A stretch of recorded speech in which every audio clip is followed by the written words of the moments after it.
Il savait que le policier mentait, alors il a sorti le badge de son père.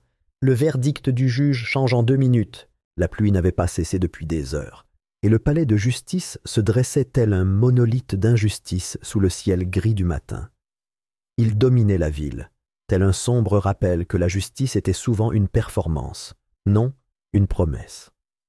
L'eau de pluie ruisselait sur sa façade calcaire, ruisselant sur les hauts piliers ébréchés comme des larmes depuis longtemps perdues. À l'intérieur, l'air était lourd, chargé de murmures, d'éclairs médiatiques et du bruissement sourd des costumes frôlant les chaises bon marché fournies par l'État.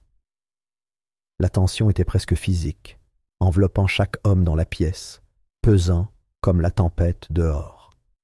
Lorsque Kendrick Shaw, 17 ans, franchit la double porte vitrée, le silence qui suivit fut instantané, comme si le vent lui-même s'était arrêté pour observer. Le garçon n'avait pas l'air d'un criminel. Il avait l'air de quelqu'un qui avait arrêté de dormir depuis des semaines. Le costume qu'il portait, bleu marine délavé et au moins une taille trop grand, était clairement emprunté.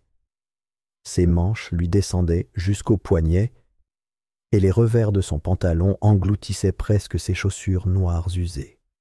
Ses épaules étaient carrées en signe de défi, mais ses poings serrés trahissaient sa nervosité. Son visage, sombre et solennel, exprimait quelque chose de plus profond que la peur, la détermination. Il ne regarda pas autour de lui, ne prêta aucune attention aux caméras, aux murmures, ni aux ricanements. Il avançait comme quelqu'un qui porte un cercueil, chaque pas silencieux et pesant. Les gardes l'observaient attentivement, leurs doigts effleurant leur ceinture, non pas au cas où il s'enfuirait, mais au cas où il oserait se montrer audacieux. Lorsqu'il passa devant la galerie, les têtes se tournèrent. Certains yeux se plissèrent de dédain, d'autres de curiosité, aucun de compassion. Pour la plupart des personnes présentes, Kendrick Shaw n'était pas un garçon. Il était une menace enveloppée d'un mensonge taillé sur mesure. Pas une victime, mais un avertissement. Pas encore accusé, mais déjà coupable aux yeux de beaucoup. Le poids de cette présomption pesait lourd sur son dos.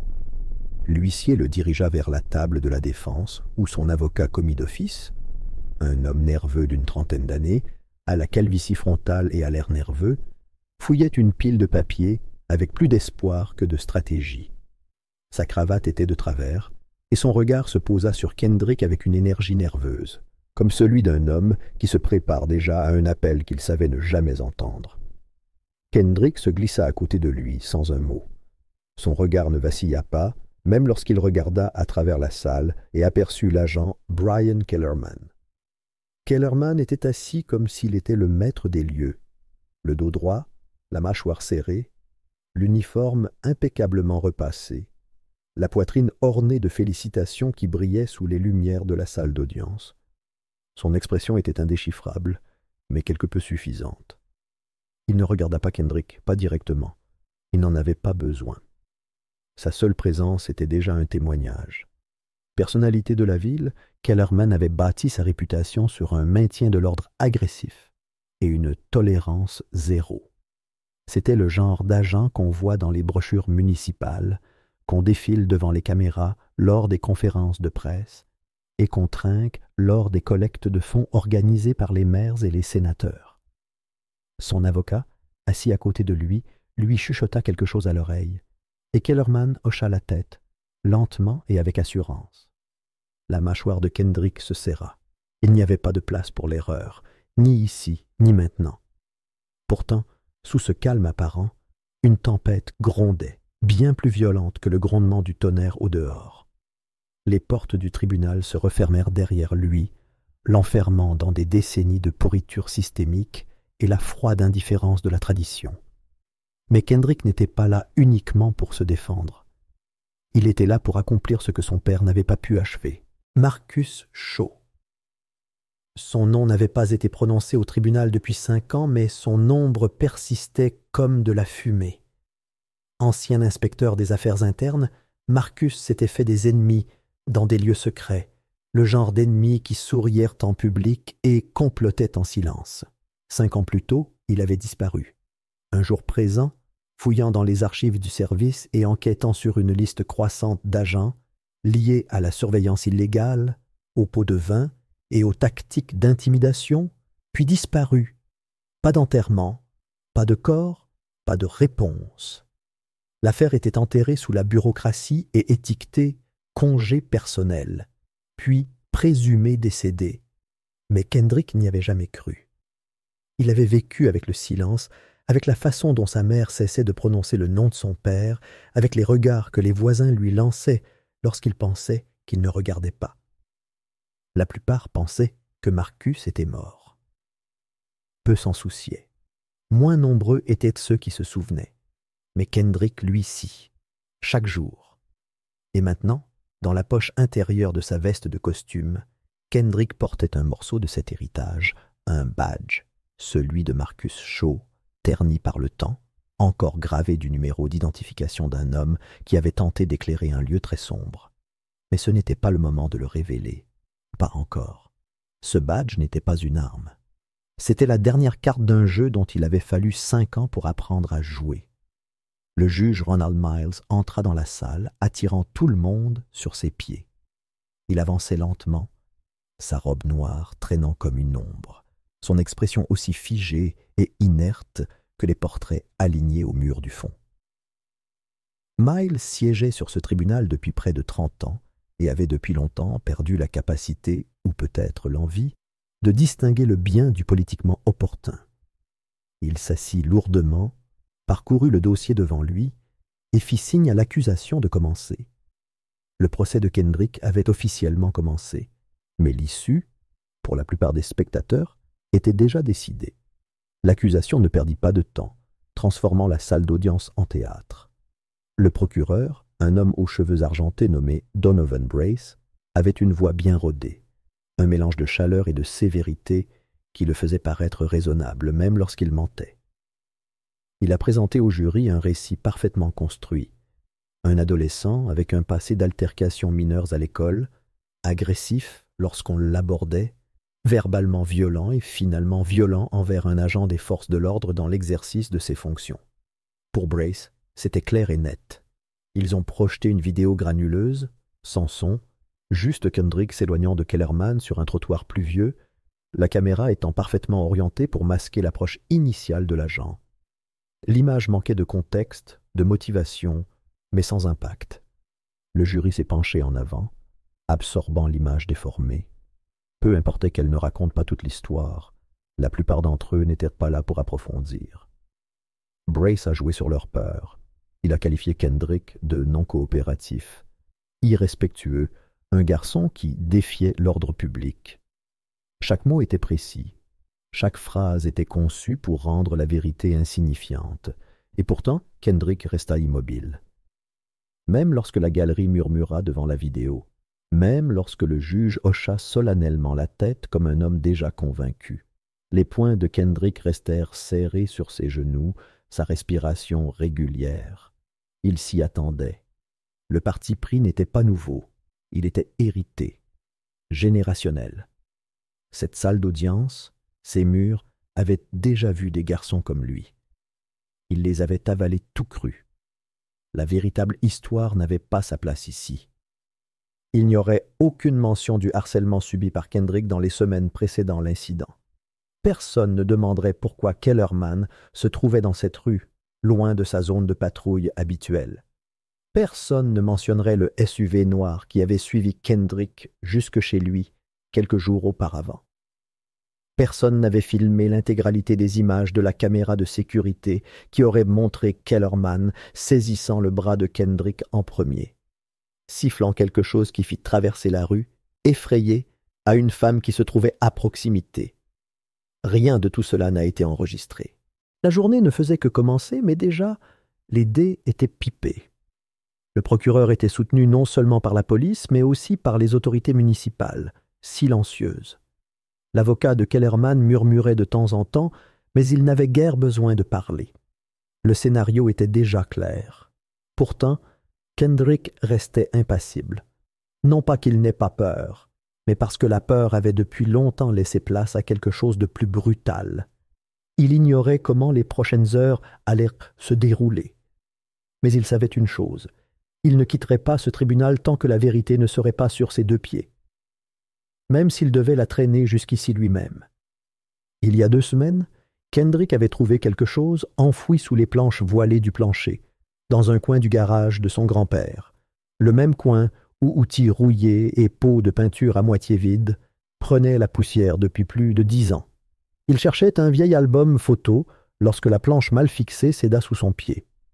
En dessous se trouvait un coffre-fort en métal, du genre qui ne s'ouvrait pas avec une clé, mais avec un code, une combinaison à 4 chiffres. La serrure était durcie par le temps, ses bords rongés par la rouille. Il lui fallut des heures, essayant des anniversaires, des numéros de badge, avant de trouver le bon. Un léger clic. À l'intérieur, entre tissu et papier, se trouvaient des vérités enfouies plus profondément que du bois et des clous. Des photographies aux bords gondolés, légèrement jaunis par le temps, mais suffisamment nettes pour montrer l'essentiel. Des visages, des lieux, des plaques d'immatriculation, des hommes en uniforme se serrant la main derrière des bâtiments gouvernementaux sous le manteau de la nuit.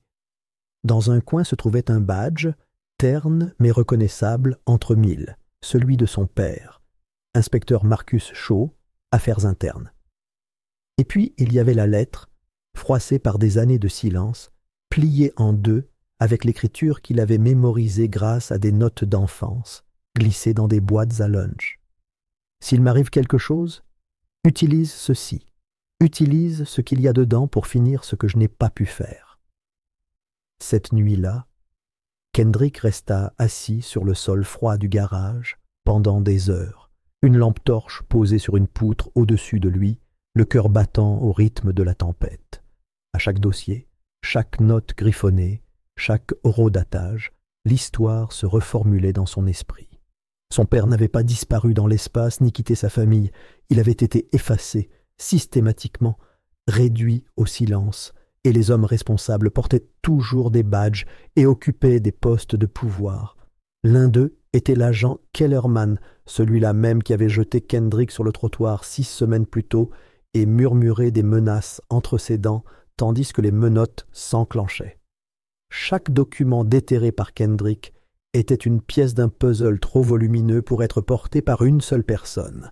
Les journaux de surveillance détaillaient des réunions secrètes, des entretiens officieux entre policiers et fonctionnaires municipaux, des notes sur des enveloppes échangées, des photos d'un jeune homme rasé de près, serrant la main de policiers notoirement corrompus. Cet homme était désormais le sénateur Graham Maddox. Des années avant son ascension sociale, avant les publicités de campagne et les débats télévisés, il avait été chef de la police. Et selon les archives de Marcus Shaw, il avait été au centre d'un réseau visant à dissimuler des malversations internes et à éliminer ceux qui osaient les révéler. Les pièces du puzzle commençaient à s'aligner avec une précision troublante. Le SUV noir que Kendrick avait vu circuler dans son quartier la veille de son arrestation n'était pas une simple coïncidence. Il se souvenait de la façon dont il avait ralenti près de l'angle d'Ash et de la 7e rue, s'arrêtant juste assez longtemps pour être remarqué, juste assez longtemps pour envoyer un message. Dans l'un des dossiers de son père, le même véhicule avait été répertorié, identifié sur une photo prise par une caméra de rue datant de 5 ans auparavant, garé devant le bâtiment des affaires internes à 3h12 du matin. Kendrick fixa longuement cet horodatage, se demandant jusqu'où la corruption avait pu aller. La salle d'audience était plus froide que dans ses souvenirs, l'éclairage stérile, vidant la pièce de toute vie. Le procès lui filait entre les doigts, et il le sentait à chaque respiration. Le procureur, un homme suffisant aux cheveux lissés en arrière et au ton condescendant, présentait témoin après témoin devant le jury. D'anciens camarades de classe, un voisin, même un ancien conseiller d'éducation surveillé. Tous présentaient Kendrick du même œil. Imprévisible, colérique, irrespectueux. Des incidents du collège résolus ou classés sans suite depuis longtemps étaient évoqués comme des agressions récentes. Le juge les autorisa tous, levant à peine les yeux tandis que les objections étaient rejetées d'un revers de main désintéressé. L'avocat de Kendrick paraissait las. sa voix perdant de sa force chaque jour qui passait. Ce n'était pas juste un procès, c'était une lente hémorragie. Il comprenait maintenant. Il ne s'agissait pas d'une bagarre ou d'une résistance à l'arrestation, il s'agissait d'un héritage, de silence. À propos du démantèlement du dernier fil conducteur de l'enquête de Marcus Shaw. Et Kendrick était le dernier fil conducteur. Lorsque l'agent Kellerman monta à la barre, Kendrick sentit un frisson lui envahir la poitrine. L'homme marchait avec une assurance arrogante, les lèvres légèrement retroussées dans une grimace de remords performative. Il parlait clairement, chaque mot calculé. Il décrivit comment Kendrick s'était jeté sur lui sans provocation, comment il avait craint pour sa sécurité. Il dit que Kendrick avait hurlé des menaces, que ses yeux étaient fous de rage. Chaque déclaration était prononcée avec un rythme convaincant, comme si l'histoire avait été répétée 100 fois, comme si ce mensonge était la vérité, parce que suffisamment d'hommes de pouvoir avaient choisi d'y croire. Quelque chose en Kendrick se brisa, non pas de fureur, mais de clarté. Il ne pouvait pas laisser l'histoire s'arrêter là. Pas comme ça. Ignorant le murmure désespéré de son avocat lui demandant de rester assis, Kendrick se leva lentement, le regard fixé sur le juge. La salle pencha un instant, chacun observant, le souffle coupé, attendant l'explosion. Mais la voix de Kendrick, lorsqu'elle se fit entendre, était ferme. « Il ment, et je peux le prouver. » Une onde parcourut la salle d'audience, aussi vive qu'un éclair dans le ciel. Le marteau du juge frappa le banc, appelant au calme, mais la tension était déjà incontrôlable. Kendrick fouilla dans la poche intérieure de son manteau. Le garde s'avança instinctivement, la main errant vers son étui, mais Kendrick avança calmement, posément. Il brandit le badge, celui de son père. Ses bords usés reflétèrent la lumière et pendant un instant, personne ne bougea. « C'était celui de mon père, » dit-il en le soulevant plus haut pour que tout le monde le voie. « Inspecteur Marcus Shaw, affaires internes. Il y a 5 ans, il enquêtait sur cet homme, Kellerman, et d'autres personnes assises dans cette salle d'audience. Il a disparu avant d'avoir pu terminer ce qu'il avait commencé. Mais j'ai tout trouvé. » La salle se tut. L'air lui-même sembla s'arrêter, lourd de conscience. Le juge se pencha en avant, son expression n'étant plus illisible, mais surprise, effrayée. Le procureur se leva d'un bond, exigeant que le badge soit retiré, mais Kendrick s'avança et déposa un épais dossier sur la table de la défense avec un bruit sourd. « Dans ce dossier, poursuivit Kendrick, vous trouverez des photos de surveillance, des relevés bancaires, un enregistrement vidéo pris 2 semaines seulement avant mon arrestation, montrant l'agent Kellerman me suivant. J'ai les orodatages, j'ai l'audio, on entend les menaces, on voit le schéma. » Une nouvelle vague de murmures parcourut la galerie. Les journalistes griffonnaient fébrilement, certains prenant déjà leur téléphone. Le juge, visiblement ébranlé, demanda une suspension d'audience. Mais il était trop tard. La salle d'audience n'était plus sous son contrôle. La vérité avait éclaté. Alors que Kendrick était escorté hors de la salle par son avocat et l'huissier, il jeta un coup d'œil par-dessus son épaule. Kellerman resta figé. La suffisance disparut de son visage, les lèvres légèrement entr'ouvertes. Pour la première fois, Kendrick lut la peur dans les yeux de l'officier. Dans le couloir, Kendrick s'appuya contre le mur de marbre, le cœur battant. Il savait que ce n'était pas fini. En fait, ce n'était que le début. Mais quelque chose avait changé. Pendant des années, le silence avait protégé les coupables. Maintenant, le silence était rompu.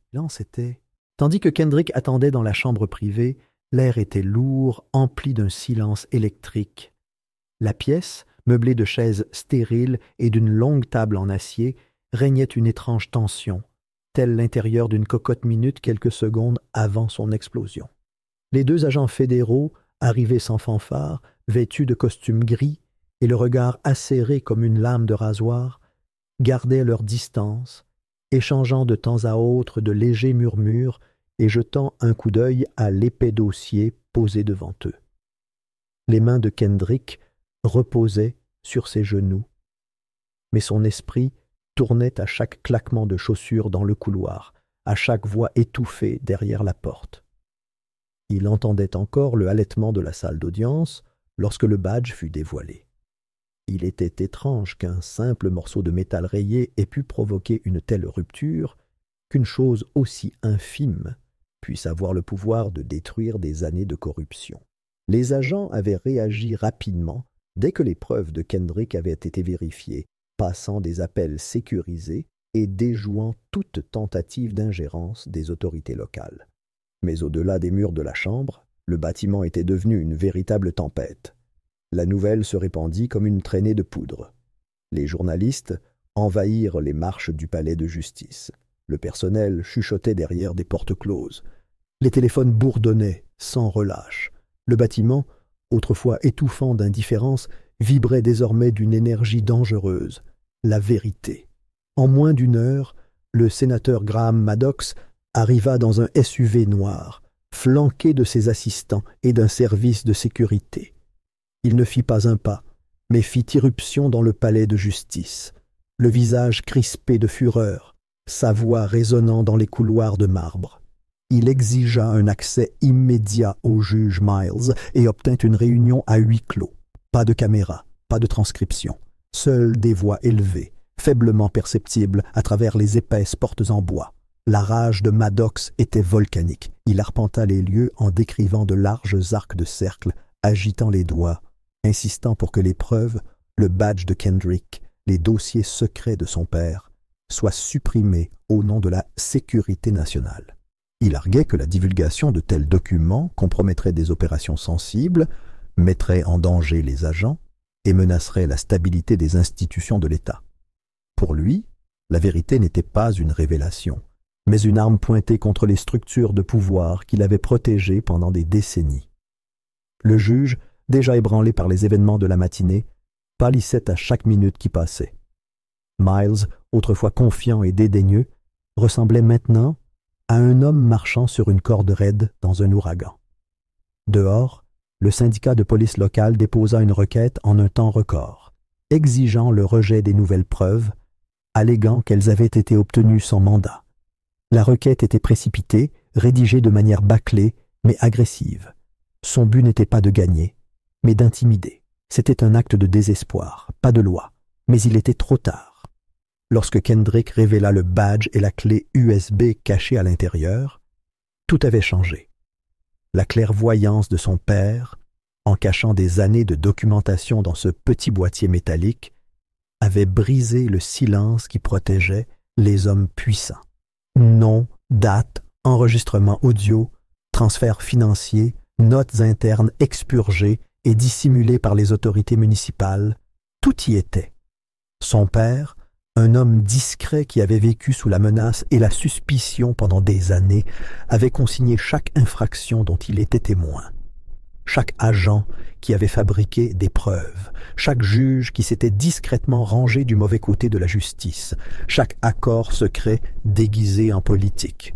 Et maintenant, sous l'autorité fédérale, tout était scruté. Le tribunal se réunit à nouveau juste après midi. La tension n'était plus seulement émotionnelle, elle était structurelle. La salle gémissait sous le poids de ce qui s'apprêtait à se passer. Le juge Miles retourna à son siège, visiblement secoué, serrant son marteau comme si c'était la dernière chose solide de sa vie. Il s'éclaircit la gorge, mais sa voix se brisa. L'espace d'un instant, il sembla qu'il allait différer, trouver une fois de plus un moyen de retarder l'inévitable.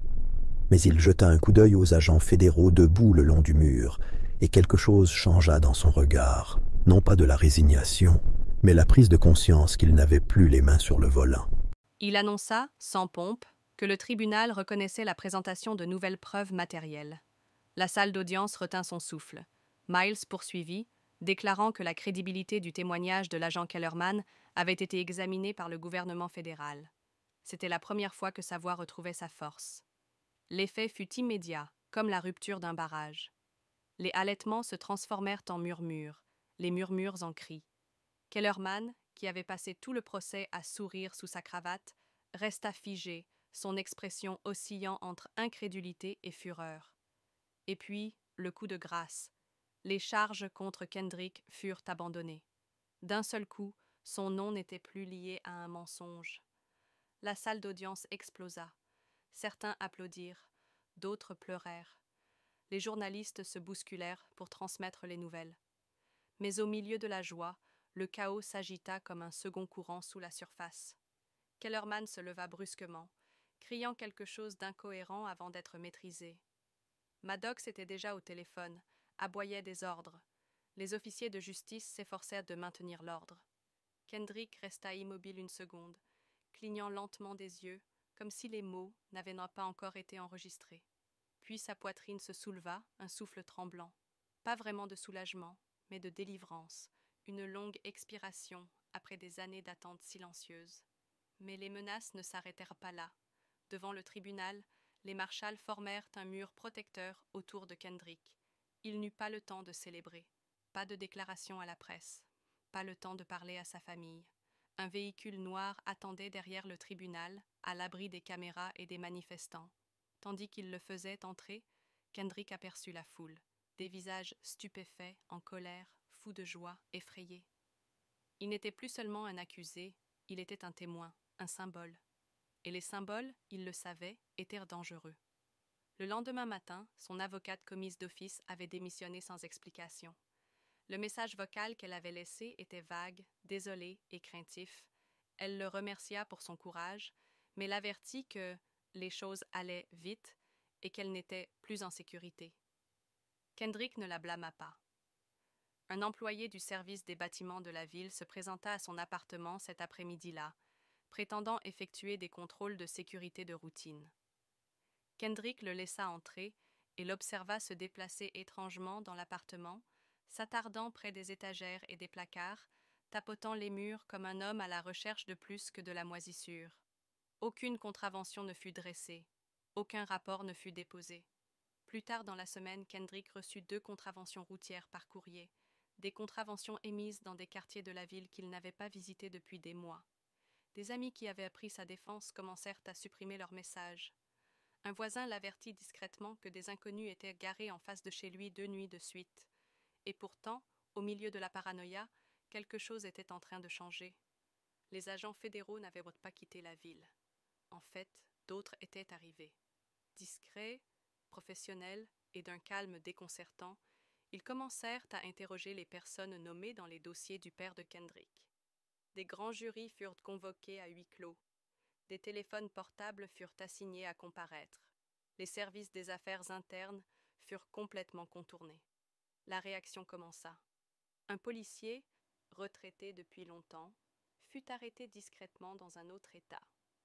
Un autre fut mis en congé après avoir refusé de coopérer avec les enquêteurs fédéraux. Un conseiller municipal en exercice fut servi lors d'un gala de charité. Les médias locaux tentèrent de suivre le rythme, mais l'affaire avait fait des ravages au-delà des limites de la ville. Les médias nationaux investirent le palais de justice, diffusant chaque soir des reportages sur le scandale en cours. Le nom de Kendrick resta dans les tendances en ligne pendant des jours, non pas comme suspect, mais comme survivant. Pourtant, la pression montait. Il quitta son appartement après qu'un cambriolage eut brisé ses fenêtres et tagué les murs d'un message qu'il ne comprenait pas. Il cessa d'utiliser son téléphone et se vit remettre un dispositif sécurisé par les marshals. Ses déplacements furent suivis, ses repas surveillés. Il se sentait à la fois plus en sécurité et plus exposé que jamais.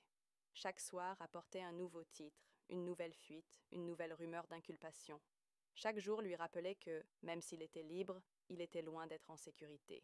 Mais malgré le bruit, Kendrick s'accrochait à une vérité. Son père n'était pas mort en vain. Le badge avait accompli ce que le silence n'avait jamais pu faire. Il avait forcé les portes que personne ne voulait ouvrir.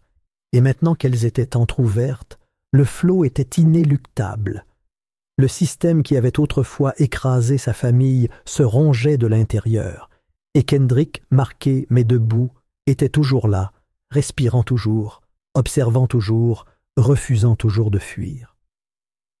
Un mois plus tard, Kendrick était de nouveau assis dans une salle d'audience, mais le silence qui l'entourait était différent. Il ne portait plus le poids de l'accusation ni la froide indifférence d'un système prêt à le rejeter. Cette fois, le silence était empreint d'attente, de respect. Le grain du bois sous ses doigts était le même, Les néons bourdonnaient toujours au-dessus de sa tête, et pourtant l'air semblait plus léger, comme si même le bâtiment avait expiré. Il n'était plus assis dans le fauteuil de l'accusé, mais dans le box des témoins, non plus celui qui était jugé, mais celui dont la voix contribuerait à rendre le jugement. Le procès de l'agent Daniel Kellerman avait débuté sous les projecteurs nationaux. Les caméras n'étaient pas autorisées à l'intérieur, mais à l'extérieur, les journalistes étaient alignés le long des marches, stylo à la main, objectif braqué, prêts à capturer le moindre mouvement. À l'intérieur, la galerie était remplie de nouveaux visages.